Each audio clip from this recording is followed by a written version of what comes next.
Good morning, everyone. I'd like to thank OJK and OECD for inviting me to speak today. As you know, in ASEAN, we're enabling transition finance by developing the ecosystem as a whole. And to do this, we're developing the three pillars of the stable finance ecosystem: an ASEAN taxonomy, transition finance frameworks, and disclosures. The ASEAN Transition Finance Guidance, or the ATFG as we call it in short, is a key component of the Transition Finance Frameworks pillar. Let me first talk a bit about the ASEAN taxonomy. So, as all of you know, the ASEAN taxonomy is actually a transition taxonomy, and therefore you see that instead of just having a single threshold as to whether activities are taxonomy eligible, we actually have tiers. And it was always intended that the ASEAN taxonomy and the ATFG would work hand in hand. The ATFG leverages on taxonomies, technology roadmaps, and technology lists, and companies can demonstrate their transition plans by showing how they intend to transition their operations and technologies in line with the tiers of the ASEAN taxonomy in a way that is consistent with a science-based pathway.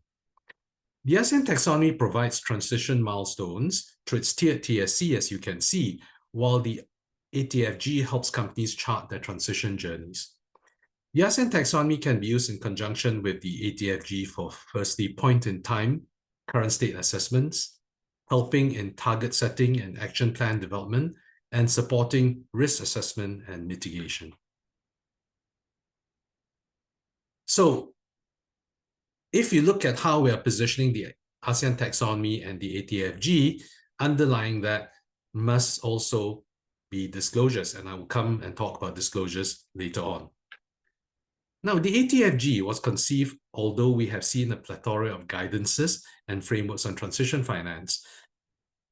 None of these, though, were geographically contextualized for ASEAN.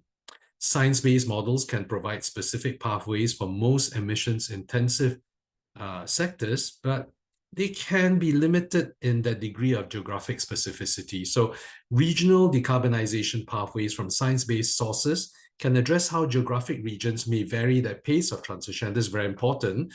And the development of such pathways are actually very useful in encouraging greater support for the decarbonization of emerging markets. There is a need to support a just transition, and the ATFG may differ from other global guidelines or frameworks as the use of regional pathways to reflect the just transition will necessarily involve setting different numerical targets for emissions intensity. So the ATFG emphasizes the need for a science-based justification for such deviations to ensure that transition plans developed using the ATFG remain consistent with the global FI's ambitions to support a global warming target. So, as you know, we can actually classify financing that supports transition into three categories. The first is actually green financing, the second is asset-level transition finance, and the third is actually entity-level transition finance. The ATFG is focused on the entity-level transition finance, which is the general use finance provided to companies to enable them to have an ambitious and credible transition that is aligned to the Paris Agreement goals. So in developing the ATFG, we actually worked, when I say we, I mean the ACMF, worked to ensure that the ATFG would provide a credible yet realistic approach while not creating fragmentation. Fragmentation is a really big problem right now. And as such, the ATFG incorporates the key elements of the 6 most widely referenced transition finance frameworks internationally. Also, the ATFG uses the same classifications as GFANZ for climate strategies. As you all well know, the GFANZ approach looks at 4 strategies: climate solutions, align and aligning, and manage phase out. But the ATFG focuses on the align and aligning part, while the manage phase outs are covered by the ASEAN taxonomy. However, there's a slight difference in the way the ATFG defines align and aligning. So under the GFANZ approach, as you can see, an aligned company has developed and implemented a net zero transition plan, while an aligning company is developing one. The ATFG is stricter. Align and aligning are in one single category. For both align and aligning, the net zero transition plan must have been developed and implemented. So the ATFG takes align and aligning as a composite group because it recognizes that in reality, companies may move above or below the pathway that they have selected over time. So there are two major elements to the ATFG. The first is what you see here. So rather than looking at the climate strategy of a company, it looks at how a company is aligned or aligning to a target.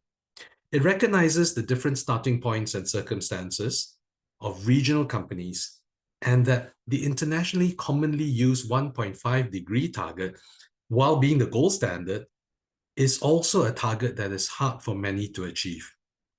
So to be realistic, a well below 2-degree target, for many companies in the region, this is really where the sweet spot is, we've included a well below 2-degree target in the ATFG to avoid the unintended consequence of funding only those who have developed and implemented net zero transition plans. A third category, progressing, has also been incorporated. This category covers companies who have met most, but not all of the criteria to qualify to be in the well below 2-degree category, but who are going to fully comply within 2 years. So indeed, the universe of those who need to be supported and encouraged to develop net zero transition plans is even bigger than those who have already developed the plans. The second element of the ATFG is actually the use of augmented pathways. As you can see here, the commonly referenced global pathways don't really cover Southeast Asia. Some are covered, but the majority actually don't. And if they don't cover Southeast Asia as a whole, what more our member states? So I'll also show you some of the other different pathways that are used generally around the world. So as a result, the ATFG provides a credible and consistent approach in augmenting existing global pathways for use in ASEAN. The ATFG provides examples of how this can be done, and this is an example I've plucked out from it. It is actually an example of augmenting to create a blended pathway for different asset types. As you can see, the building types are different, but we can create an augmented composite pathway for it. Another example, which I have plucked out from the ATFG, is this example of how methane emissions can be integrated with oil and gas carbon emissions to create a single pathway. So it's very useful to have augmentations like this because we're able to create credible, realistic, and ambitious pathways for ASEAN companies to follow. So very importantly, as you all know, we launched version 2 of the ATFG in October last year. Version 1 was launched the year before. And in the 1 year from version 1 to version 2, we did quite a number of consultations. These consultations are actually very important because the feedback was very instructive and it's very useful for anybody who's trying to construct or develop a transition approach. So the first question that we asked, which was the most important question, is, do we need a standardized definition for transition finance? And the answer may not be surprising to you. The answer is that stakeholders will continue to use different definitions for transition finance. And therefore, we should concentrate on creating an approach for transition finance rather than a single definition. And this is indeed what the ATFG version 2 has done. The second is really whether or not we should allow augmentation of global pathways for geographic contextualization. The majority of the feedback that we got, and I must say this is a very large majority, is that it is very useful to do this because global pathways may not be applicable for regional use. The next question we asked was about whether or not we needed to create an asset class through common certification. So do we come up with a certification that is overseen by someone to say this qualifies under the ATFG, and therefore it can be labeled as an ATFG bond?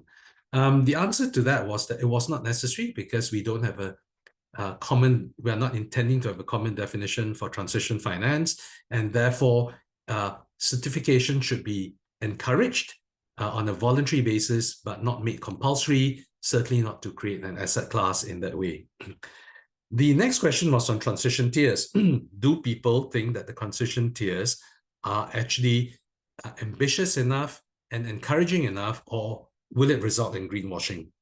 The feedback we had was that it's really important to have the transition tiers if we want inclusivity and if we want a just transition, because the reality of the situation is that not many companies are going to be able to reach that global 1.5 degree gold standard. So we need to bring people in as quickly as possible. And of course, we shouldn't forget that if people can't get to 2 degrees, if the supply chain can't get to 2 degrees, then those companies who target for 1.5 degree outcome won't even be able to achieve it because the supply chain cannot provide that sort of support. And of course, the last question we asked, which was very important as well, is on the international operability. Do they think that the ATFG is sufficiently interoperable? And the answer is yes. That's because, of course, we incorporated the elements, the key elements from the 6 major guidances that are being used. But interoperability is something else I want to talk about later. It's extremely important, and it goes beyond just having common elements with other frameworks. I want to also point out that the ATFG version 2 helps refine the development of companies' transition plans by identifying 4 key elements.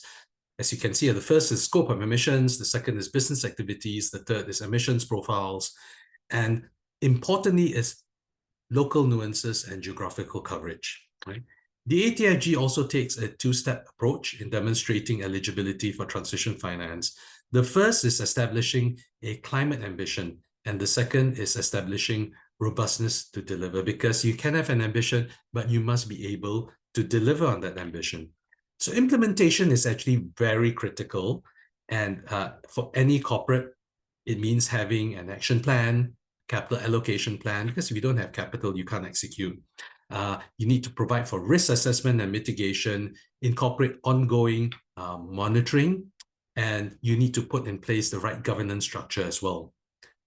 So like the ASEAN taxonomy, the ATFG is a living document, and the ACMF plans to update it over time to ensure that it stays relevant and effective with changes in the global environment, technology, and international thinking and action being incorporated into it eventually. So continuous feedback from our member states and stakeholders is important, and this will determine how the ATFG evolves over time. But I want to say that the ATFG is just a starting point. As I like to remind everyone, we have 71 million MSMEs in the region, and it's crucial that real economy transition is enabled. Putting together a credible, executable transition plan is not easy, and the entire supply chain needs to be transformed. The main challenges that we face always are capacity, data, and resources. Right? We need to build capacity for providers of capital, users of capital, and the regulators. We also need to ensure that real value add is provided, right? So for people to do this, they need to see that they're either able to access financing better at a cheaper rate, or they stay relevant in the supply chain. All these things are critical to motivating our constituents to have real economy transformation. Data for current state assessments and to create transition plans is not so easily obtainable. So we must also be able to create an access to data sets and to be able to create data itself. And lastly, of course, stretched and under-resourced businesses will see this as just another fad or flight of fancy unless we're able to show them that there is real impact. And this is an important way for us to help them understand the importance of this exercise. I talked about disclosures just now, right at the start. The third pillar for the sustainable finance ecosystem is actually disclosures, and it's extremely important for us not to forget this. So disclosures also need to be strengthened if we're going to enable transition finance to take place. Now, the ASEAN regulators are working very hard to build capacity and create real value. Interoperability is key, and one avenue to create more interoperability and to enable capacity building is actually through partnering. And an example of partnering is how the ACMF and the Working Committee on Capital Market Development, FSA Japan, and the Asian Development Bank have come together to form the Asia GX Consortium. So we really look forward to seeing more development in this particular area. Transitions is extremely important. In fact, I will say that the battle for sustainability, particularly in the climate space, will be won or lost in the area of transition. It is also the most difficult area because it is forward-looking and therefore hard to assess. There is some element of crystal ball gazing. So I hope that all of us can come together and create a favorable environment for us to be able to support and enable transitions. So with that, thank you very much for having me.